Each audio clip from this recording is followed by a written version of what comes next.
Bismillahirrahmanirrahim. Assalamualaikum warahmatullahi wabarakatuh. Waalaikumsalam warahmatullahi wabarakatuh. Gimana kalian kabarnya?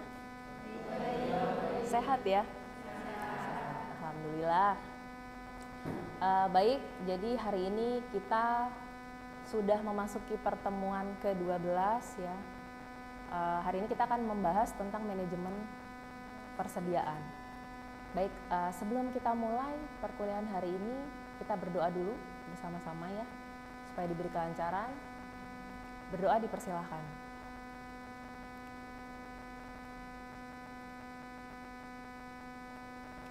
Selesai.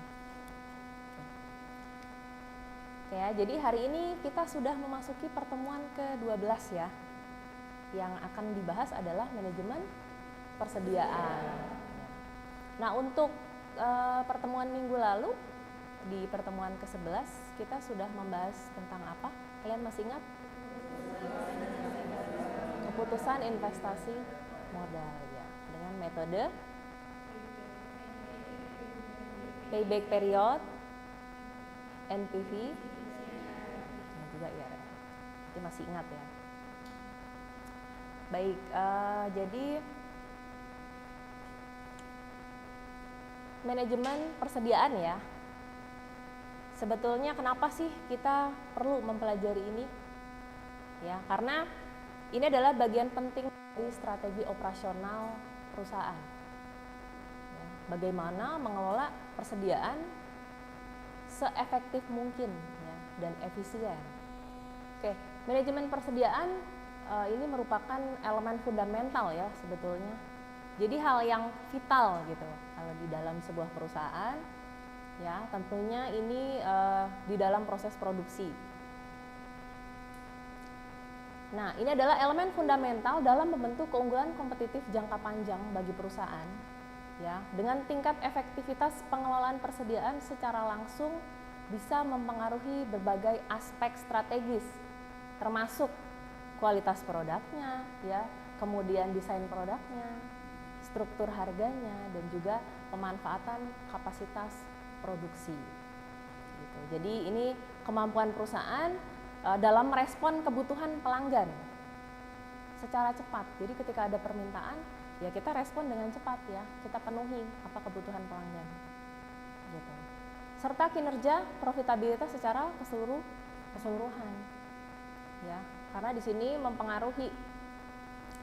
Ini kan termasuk persediaan itu kan juga termasuk ini ya, salah satu aset lancar ya, di mana di situ ada keterkaitan biaya-biaya gitu kan, ada biaya, nanti kita akan bahas tentang biaya pemesanan, apa itu biaya penyimpanan. Nah, sedangkan elemen biaya ini adalah salah satu yang mempengaruhi profitabilitas atau keuntungan perusahaan ya. Jadi biaya ini kan mengurangi pendapatan sifatnya ya. Jadi pendapatan dikurangi biaya itu sama dengan laba ya. Nah, itu adalah profitabilitas gitu. Jadi ini sangat mempengaruhi ya untuk kinerja profitabilitas.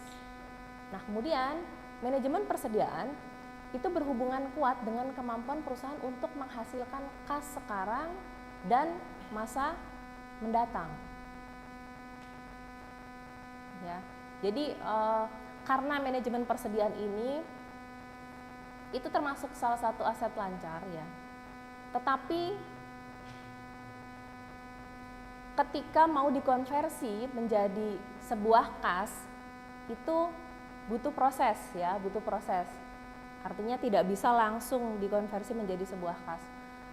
Persediaan ini diolah dulu produknya, kemudian ketika produknya sudah jadi dijual ya, dan kemudian setelah dijual baru bisa menghasilkan kas gitu. Jadi ada keterkaitannya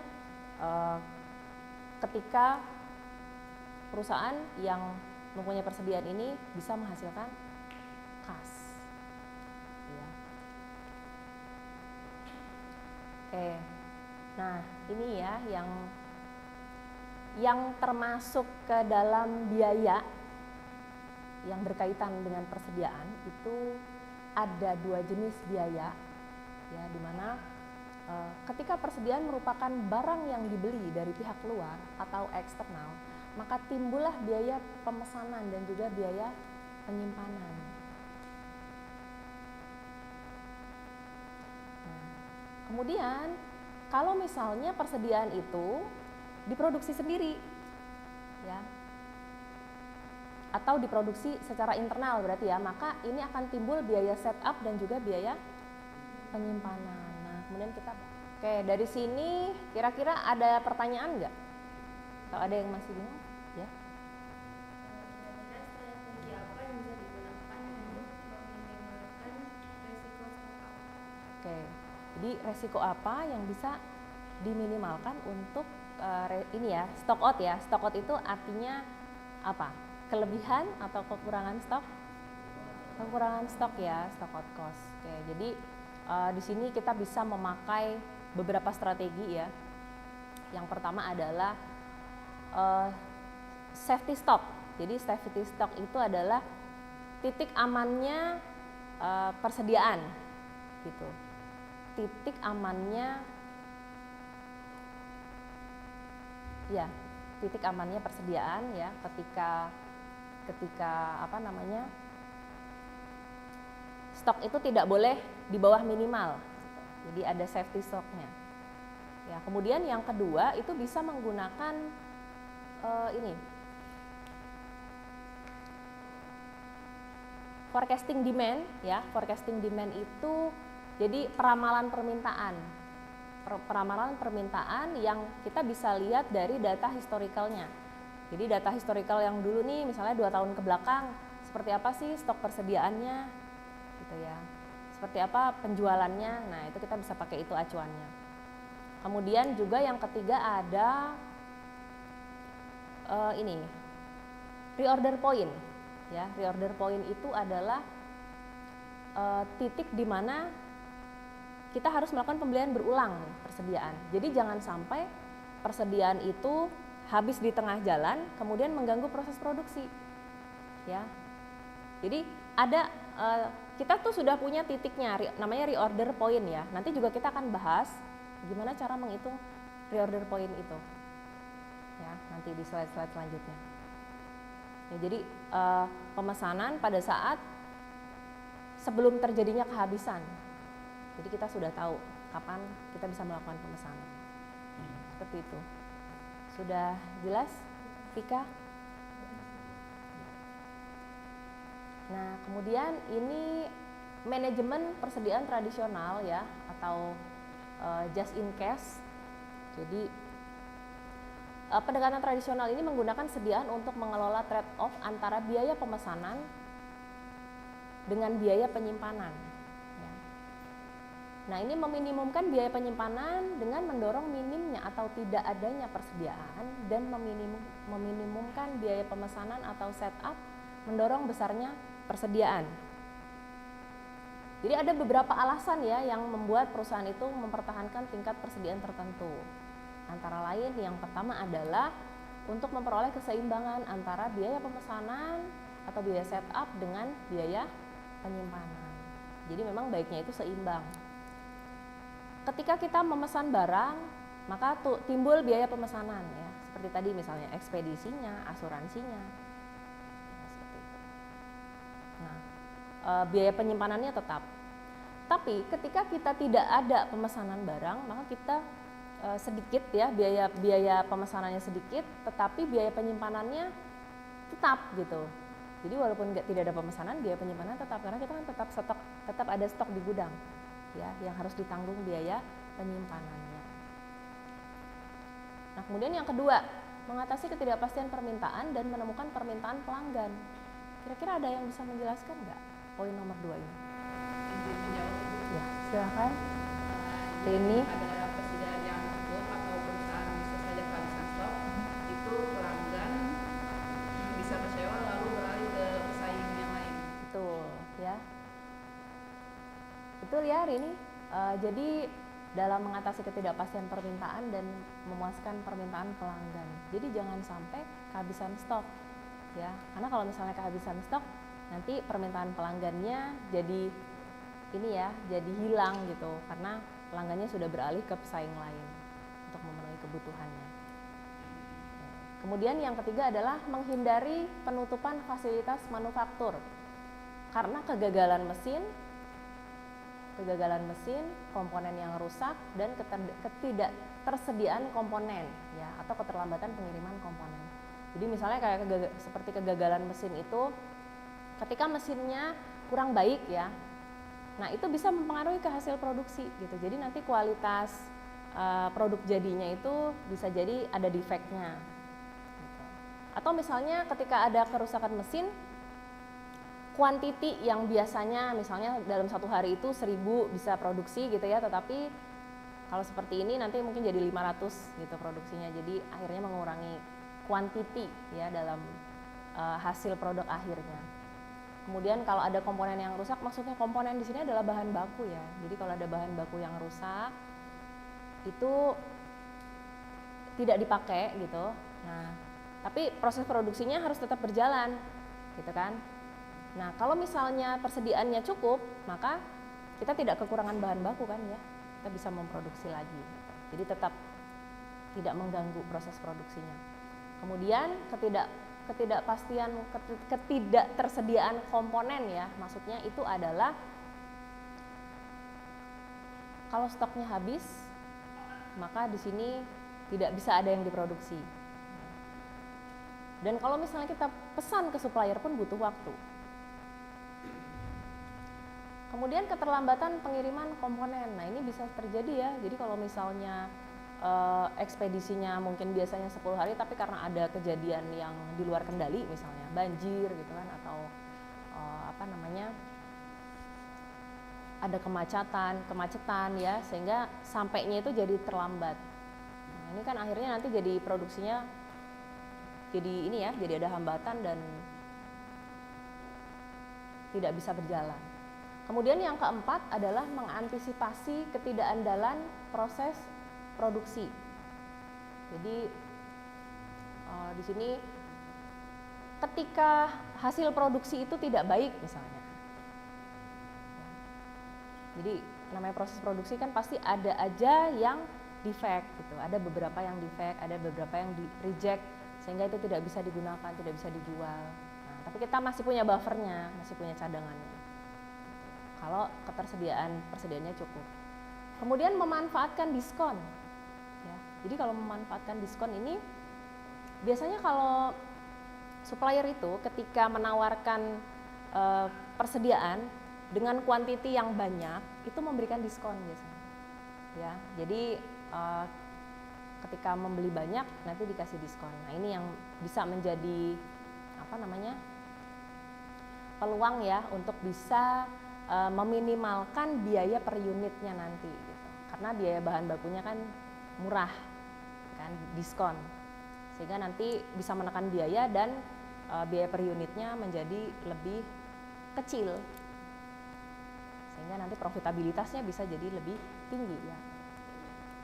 Kemudian yang keenam, berjaga-jaga terhadap kenaikan harga di masa yang akan datang. Jadi kalau misalnya harga bahan baku itu cenderung bisa naik ya, cenderung naik di masa yang akan datang. Kenapa? Karena ada faktor inflasi, ada faktor suku bunga ya, ada faktor kelangkaan. Jadi ketika bahan bakunya itu langka, harganya menjadi naik. Jadi nanti biaya per unitnya jadi lebih tinggi ya kalau seperti itu. Jadi memanfaatkan momen ya, karena membeli dengan harga yang lebih murah, sehingga kita bisa mengantisipasi itu ya ketika terjadinya inflasi ataupun yang lain.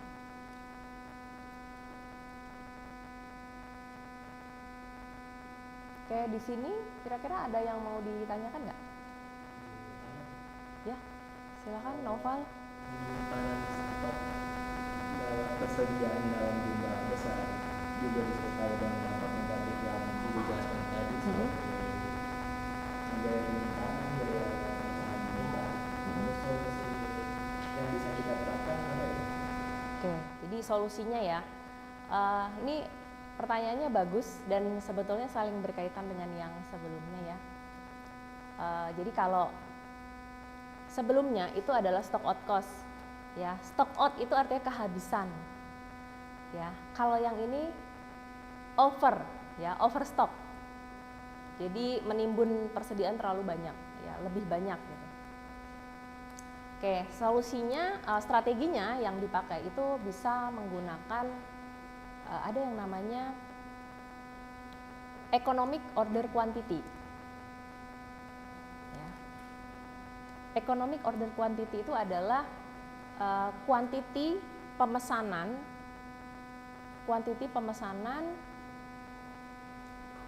yang optimal. Gitu. Ya, jadi kuantiti pemesanan yang optimal itu artinya tidak boleh melebihi dari situ. Ya, jadi kalau misalnya sudah ditentukan EOQ-nya itu adalah 1000, ya berarti tidak boleh lebih dari 1000. Ya, supaya tidak overstock. Nah, kemudian yang kedua ada strategi just in time. Nah, ini juga kita akan bahas ya.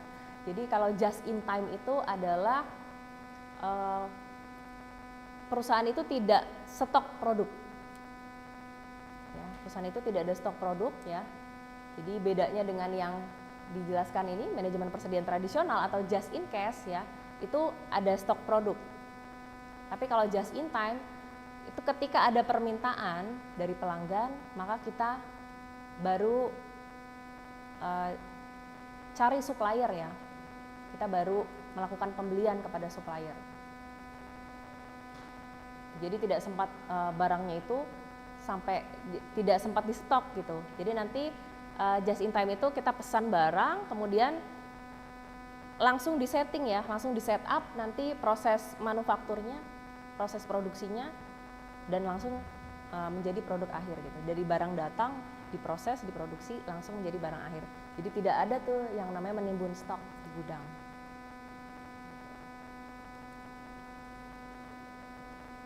Gitu ya, Noval ya.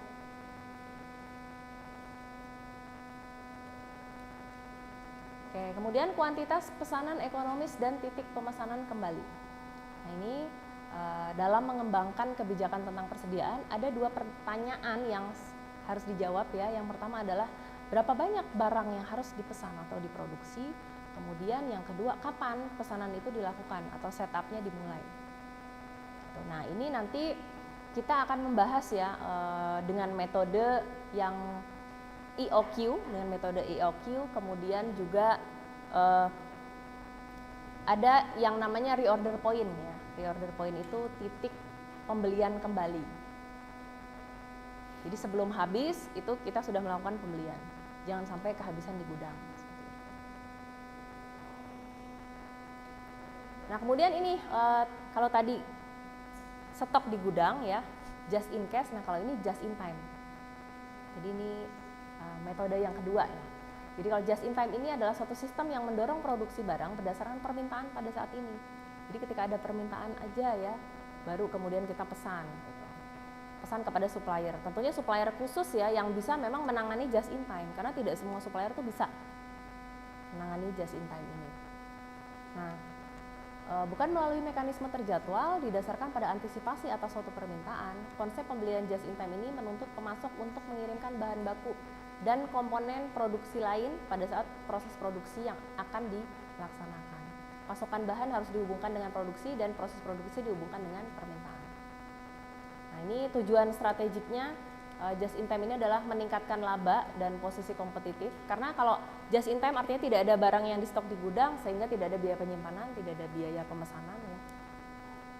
Tidak ada biaya setup ya. Jadi hanya ada biaya pemesanan ya. Nah, kemudian tata letak juga diperhatikan. Ini menganut sistem sel manufaktur, yaitu mesin-mesinnya nanti dibentuk setengah lingkaran untuk melakukan berbagai aktivitas produksi secara berurutan.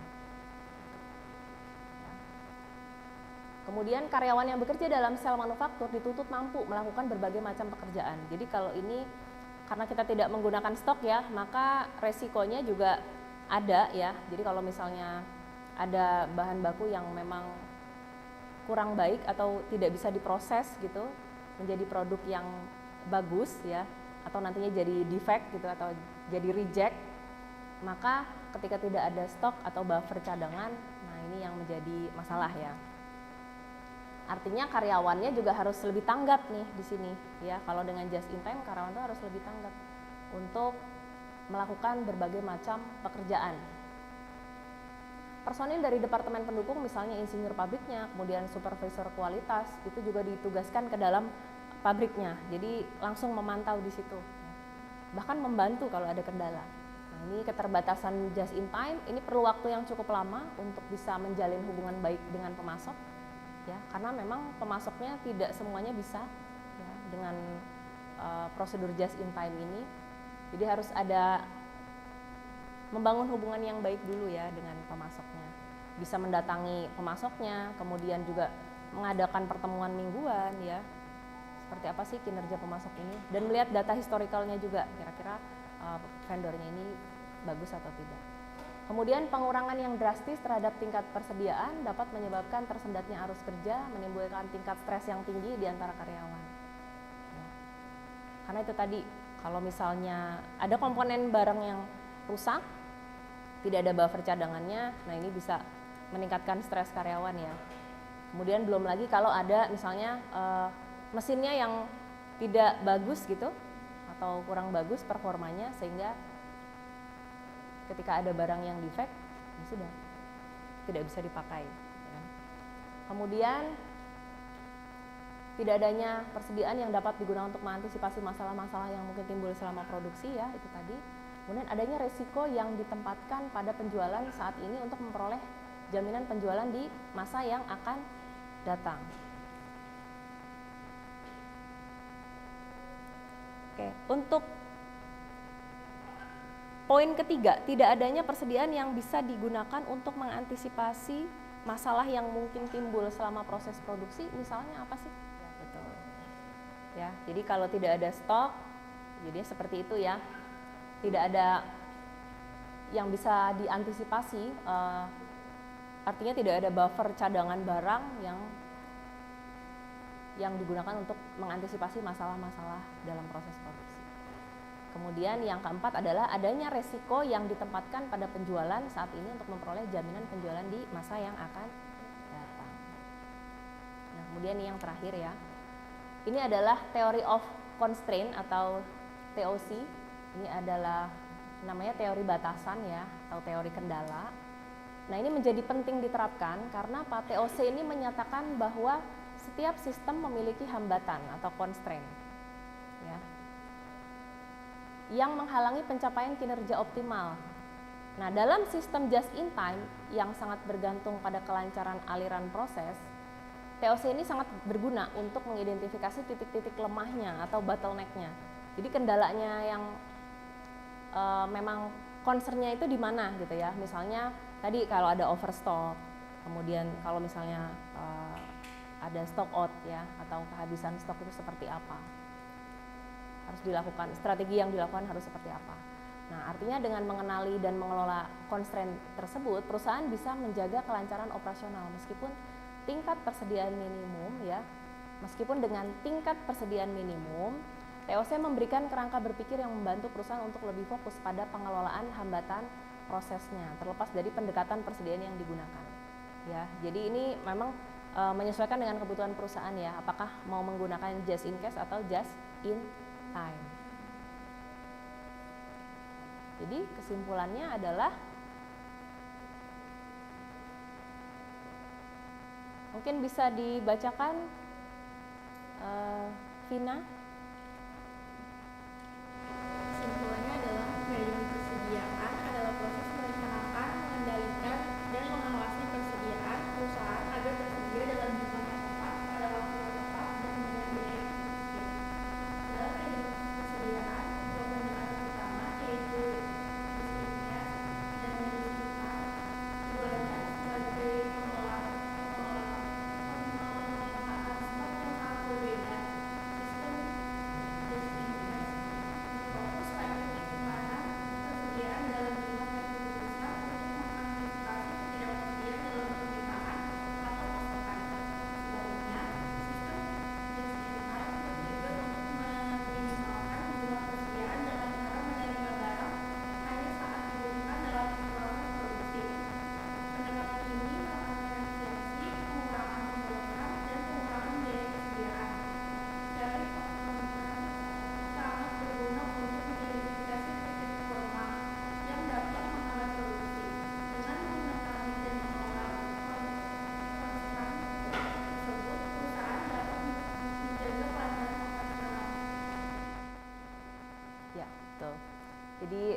ya, kesimpulannya kita hari ini sudah membahas mengenai manajemen persediaan ya, secara definisi, kemudian ada strategi atau metode persediaan ya dengan just in case atau dengan just in time, dan juga ada theory of constraint.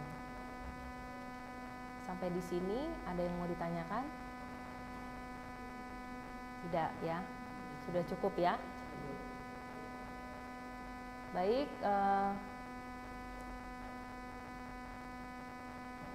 kita berikan aplaus dulu ya untuk hari ini. Oke, jadi untuk minggu depan pertemuan ke-13 ya,